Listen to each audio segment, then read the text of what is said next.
कॉलेजमध्ये शिकत असतानापासून आमच्या हे सामाजिक कार्यामध्ये रुची होती आणि मग सामाजिक कार्य करत असताना वेगवेगळे कार्यक्रम आम्ही राबवत होतो।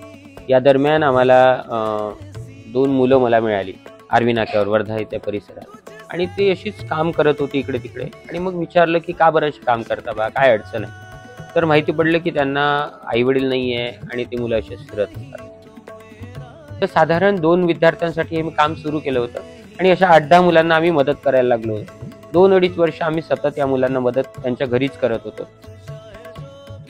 2-3 मुलांपासून कामाला सुरुवात केली आणि अडचणीत असणाऱ्या मुलांसाठी सुरू केलेलं काम मग हळूहळू वाढत गेलं आणि जे समोर आलं त्याला आम्ही समोर गेलो आणि अनेक आव्हानं आलीत, अनेक अडचणी आल्यात, पण त्यातनं मार्ग सापडत गेले।